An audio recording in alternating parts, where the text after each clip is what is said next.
Alright, it's time for another update and forecast on the fires burning down in Southern California and the red flag warning that we have down there. Yesterday we were talking about the particularly dangerous situation they had with the gusty winds, the very dry conditions. So we're going to look at the weather forecast. I think that's going to be the main part of this video. But first, quick update on the Palisades fire. Still around 23,000 acres. We haven't really seen that number move since really Saturday. And then containment. That's where it's one of the main things we've been talking about the last few days, that this containment number doesn't actually tell you all that much, because right now it says 19%, and you might hear people say, oh, it's still only 19% contained, so this is still a very active fire.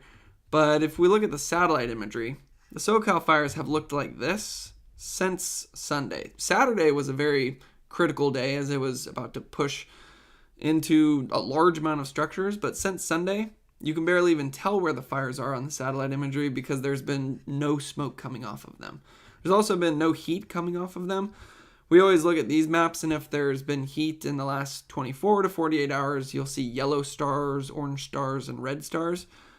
Nothing there. Both on the Palisades, the Eaton, not seeing any flare-ups there. And that was one of the big worries that we had with those strong winds picking up, is that it would take some of the spots that might have been smoldering on this fire and flare them back up. But no matter what we click here, we're not able to see any heat on those fires. So that's some good news. So that's, again, why I take that number with a grain of salt for 19% containment. If you are curious as to where that official containment is, the red is where they're calling the fire uncontained. The black is where they're calling it contained. So it looks like it's mostly on that southern side and the western side. But even the spots that they're even officially calling uncontained, you look and there's line all over the place here. That H means hand line, R means they're using a road as a line, and then where you see a lot of those black X's, that's where they have dozer lines in place. So even if this did flare back up again, there's lots of protections in place, and there's also 5,000 personnel on this fire right now who have been kind of waiting to see if it's going to flare back up again. And then they've also been doing flights with infrared imagery to see if there's any hot spots. Then if there is, they get some crews in there. So they've done a great job at making sure that these don't flare back again, because the weather has been critical, even though the fires have not really been active since Sunday. We've still had some wind gusts. I mean, we look at some of the ones that are still out there right now. There's 35 mile per hour wind gusts up in the higher elevations. We have 33 miles per hour. Then if we see what some of those max winds were today, got up to 55 mile per hour wind gusts with a minimum relative humidity of 13%. That's about as critical of a weather forecast as you'll ever see. What about this one a little bit closer to the Palisades fire? That one got up to 56 mile per hour winds today with 11% relative humidity. And if we look at current conditions, relative humidity is still 11%. So not a great recovery there. And that actually will be something that we'll talk about, because technically the red flag warning did get extended to 3 p.m. tomorrow. If we click on the red flag warning, it says in effect. So for much of Los Angeles and Ventura counties, parts of SLO and Santa Barbara through 6 p.m. today. But then it did get extended through 3 p.m. Thursday for the Santa Susana Mountains, Western San Gabriel Mountains, and the I-5 corridor. The particularly dangerous situation, though, has officially expired. So there's still that red flag warning in place in a number of locations through 3 p.m. tomorrow. But I think this is the most important thing to see. Compared to last week, weaker winds, but still strong and still dry out there. And it's more of a Ventura County focus. So we can see that if we look at the weather map here. It's definitely still windy out there right now. So I'm not going to say that there's no more dangerous situation, because right now we do still have that offshore breeze, which takes some of those dry conditions, makes the fuels even drier than they already are, or at least doesn't bring new moisture back into them. And that seems to be matching up with the models pretty well on this. If we look at the actual weather observations on the ground right now, yeah, there's still some gusts out there around 20 to even, that one shows 42 miles per hour at the moment with continued dry conditions. So the question you're probably asking is, when does this turn around? It seems like we've had these kind of conditions for quite some time. And in the incident action plan, they said they did have some very gusty winds this morning, but they'll gradually diminish in the afternoon and evening hours. So that's exactly what we want to see. So if we click in through here, let's go to 10 p.m., you already start to see that widespread orange to reddish color, which represents gusty winds. Look how it diminishes, starts to turn more into that green color. And then if we go to 1 a.m., almost everything is in the green. Max winds by 4 a.m., just around 10 to 20 mile per hour gusts. And those are looking at gusts. So if we look at sustained winds, that's close to nothing, 5 to 7 miles per hour. That's not bad at all. One thing I noticed, though, it does still look like it's the offshore flow. And the reason that's important, and the reason why we are going to see a pattern change as we move forward, is because the wind direction is going to change. Because you can imagine what's happening when it's offshore. Here, you have dry air, and then it pushes that dry air in like this. Versus when you have onshore flow, so let's change up our pen color here to show maybe something with a bit more moisture out there. When you have onshore flow, this air over the ocean is going to have more moisture in it. So once those winds start to turn around this way, it's actually going to push moisture into the area.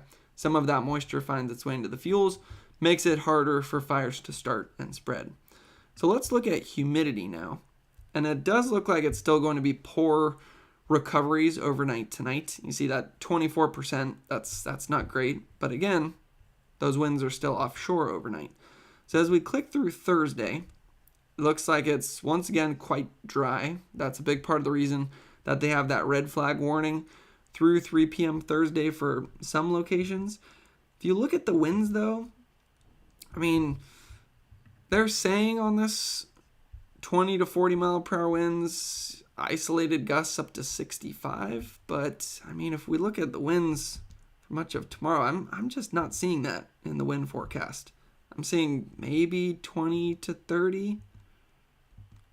Not bad winds. And then as we get later into Thursday, now look at the direction the winds are coming from. It starts to bring in that onshore flow. So if we go back and look at humidity when it's still quite dry out there, and then we get into Thursday afternoon, gets even drier. But watch, especially along the coast, as some of those winds start to turn onshore. You see that green start to creep in? And then watch what happens overnight. You get some of that blue pushing in. And that's the most moisture we've seen over the fire, I think, since these fires started. 83% relative humidity. It's exactly what we want to see. And the other thing that we like to see is that this isn't just a one-time thing. It looks like we're going to get relief for a number of days, where you have even more moisture moving in by the time we're getting into Friday night. 93% relative humidity. So that is great to see right there. So it looks like, there is still officially a red flag warning. Looks like more for Ventura County tomorrow due to wind, but most likely more due to just how dry it's still going to be out there tomorrow afternoon. Typically is supposed to be a combination of the two, and maybe they're working with a different model than I am that is showing some gusty winds. But then I would say over Palisades fire, over Eaton fire, it looks like we're already getting some relief as early as tomorrow, and then even more relief as we get into Friday and Saturday. So that's great news there. I mean, with all that great news though, I will still cover my bases and say that you look at the fire perimeter, that hasn't moved really since Sunday. But if we look at evacuation zones, they do still have evacuation orders shown in red around this fire because, it's still quite dry out there. It's California. You can never count out wildfire in California. I will just say, though, looking at the wildfire forecast, it looks like we're moving in the right direction.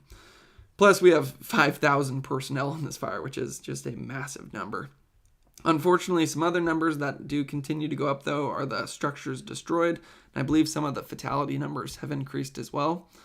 So if you're someone who hasn't been able to check and see if your home is still standing because the evacuation orders are still in place, I put the link in the description to this map right here, where you're able to click in here.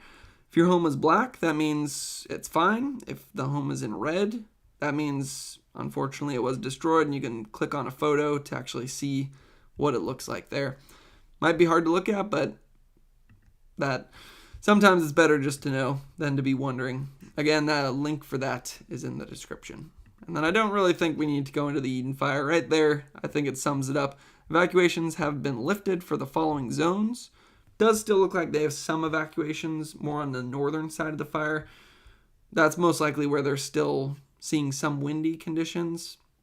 But based on the fact that we're not seeing any heat on the Palisades, Eaton, and we're going to start to see some good relief in terms of moisture and winds moving forward, I'd say we're in a pretty good position there. With that being said, it does sound like we should maybe keep an eye on Ventura County throughout the day tomorrow. So I'd say mostly good news. Once again, thoughts and prayers go out to everyone in Southern California who's been affected by these wildfires. This may be my last update. If there's another one necessary, I'll do another one tomorrow. But if not, I hope these videos have been helpful, and thanks for watching.